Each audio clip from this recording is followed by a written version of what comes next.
नमस्कार दोस्तों, स्वागत है आपका मार्केट ज्ञान चैनल पर। दोस्तों, आज हम बात करने वाले हैं एक ऐसी प्राइस एक्शन स्ट्रेटजी की जिसे समझना बहुत ही आसान है। सही तरीके से इस्तेमाल किया जाए तो ये काफ़ी अच्छे ब्रेकआउट की अपॉर्चुनिटी देती है। इस स्ट्रेटजी का नाम है इनसाइड बार ब्रेकआउट स्ट्रेटजी। इनसाइड बार ब्रेकआउट स्ट्रेटजी। तो आज इसके बारे में समझेंगे कि इनसाइड बार ब्रेकआउट क्या होता है और इसे कैसे ट्रेड कर सकते हैं। तो यदि आप जानना चाहते हैं कि इनसाइड बार क्या होती है, तो इसमें एंट्री कहाँ लेनी है, स्टॉप लॉस कहाँ लगाना है और फॉल्स ब्रेकआउट से कैसे बचना है, तो इस वीडियो को अंत तक आप लोग जरूर देखिएगा। तो सबसे पहले बात आती है कि इनसाइड बार क्या होता है। सबसे पहले हम समझते हैं कि इनसाइड बार क्या होती है। इनसाइड बार का मतलब होता है कोई ऐसी कैंडल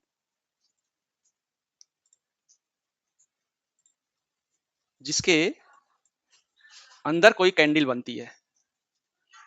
ऐसे एक कैंडल बन गई मान लीजिए, और इसी के अंदर कैंडल बन जाए। रेड ग्रीन कोई भी बने, उससे कोई फर्क नहीं पड़ता, इसी के अंदर बने। तो जब ऐसा कुछ होता है कि किसी कैंडल के अंदर कोई कैंडल बनती है, तो ये दर्शाता है कि मार्केट अभी कंसोलिडेशन जोन में है। तो जब कंसोलिडेशन होता है, तो हम लोगों को पता है, हम लोगों ने पढ़ा है कि कंसोलिडेशन का मतलब ही होता है कि कंसोलिडेशन के जो रेंज बनी है उसके ऊपर या नीचे जब प्राइस जाएगा तो तेजी से मूव करेगा। तो इस तरह से इसमें एक दो तीन कैंडल कुछ भी बन सकती है, हरी ग्रीन हरी या रेड कुछ भी बन सकती है। तो इस तरह से एक ये वाली जो कैंडल होती है, बड़ी वाली कैंडल है जिसके अंदर ही बाकी कैंडल बन रही है, इसको क्या कहते हैं, मदर कैंडल बोलते हैं। इसको क्या बोलेंगे, मदर कैंडल। ये बड़ी वाली जो कैंडल है इसको मदर कैंडल बोलेंगे इसको।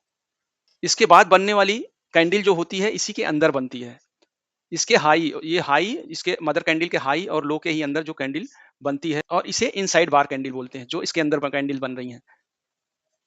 तो इसी पैटर्न को हम इनसाइड बार पैटर्न बोलते हैं।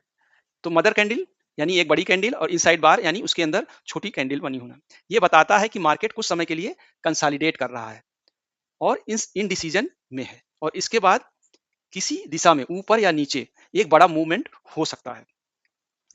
तो इनसाइड बार ब्रेकआउट कैसे काम करता है, आइए इसके बारे में समझते हैं। जब इनसाइड बार बनती है तो हमें तुरंत एंट्री नहीं करनी चाहिए। हमें इंतजार करना चाहिए कि प्राइस किस दिशा में ब्रेकआउट देखता है, ये देखना है। अगर प्राइस मदर कैंडल के हाई के ऊपर ब्रेकआउट करता है तो बुलिश ब्रेकआउट मिल सकता है, और अगर प्राइस मदर कैंडल के लो के नीचे ब्रेकआउट करता है तो हमें बीरिश ब्रेकआउट मिल सकता है।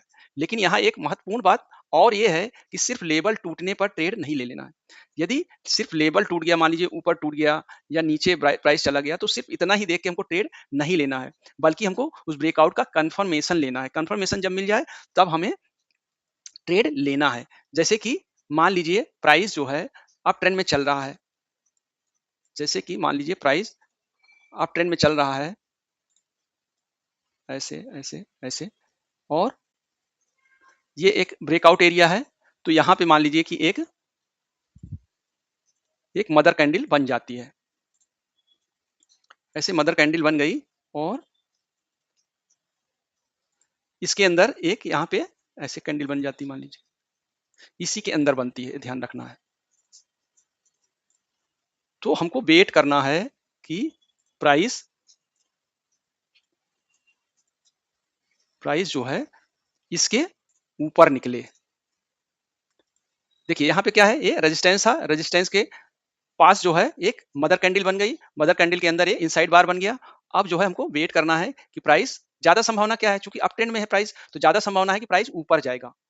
तो ये चीज हमको ध्यान रखना है। कोई जरूरी नहीं कि ऊपर ही जाएगा, बट हमको पहले से एक सिस्टम मालूम है कि अप ट्रेंड है, प्राइस अप ट्रेंड में है, तो ज्यादा चांसेस रहते हैं कि प्राइस ऊपर जाए। तो ऐसे में हमको वेट करना है कि प्राइस इसके ऊपर ब्रेकआउट करे। तो कोई कैंडल मान लीजिए ऐसी बुलिश बना देता है, तो हमको अब क्या पता चला कि ये ब्रेकआउट हो गया। जब ब्रेकआउट हो गया तो इसको ट्रेड करना है हमको। कैसे ट्रेड करेंगे, अब यहाँ पे हम एंट्री लेंगे,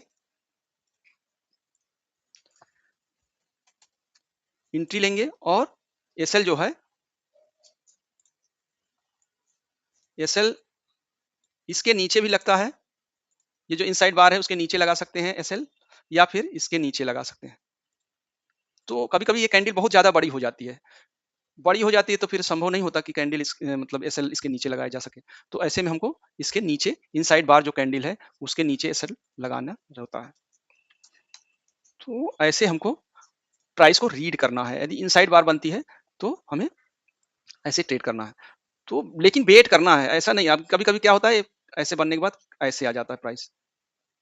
तो कैंडल फॉर्म हो जाने के बाद ही ट्रेड करना है। तो ऐसा अगर आ गया, तो फिर क्या हुआ, नीचे साइड ये आ गया मान लीजिए और प्राइस नीचे आ गया, या ये पहले इसी कैंडल से मान लीजिए नीचे आ गया, तो नीचे आ गया तो ये ब्रेकआउट जो यहाँ हुआ था वो सक्सेस नहीं हुआ, fake out breakout, fake fake breakout था, ऐसा समझना है। और फिर उसके बाद यहाँ नीचे हम ट्रेड ले सकते हैं।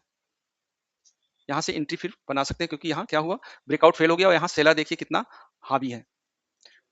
तो ऐसे अचानक मान लीजिए प्राइस नीचे गिर जाता है तो सेल साइड भी जाना है हमको। तेजी से बड़ा बड़ा कैंडल बना के नीचे गिर गया, मतलब यहाँ सेलर क्या हुआ, सेलर पावरफुल है। तो ऐसा ध्यान रखना है प्राइस को, और देख के एंट्री करनी है अपसाइड की। तो इस तरह से आप लोग जो है अभ्यास कीजिए, ज़्यादा से ज़्यादा अभ्यास करेंगे तब चीज़ें अपने लिए यूज़फुल होंगी। तो आज के लिए बस इतना ही, अगले किसी वीडियो में फिर से आप लोगों से मुलाकात होगी। बहुत-बहुत धन्यवाद।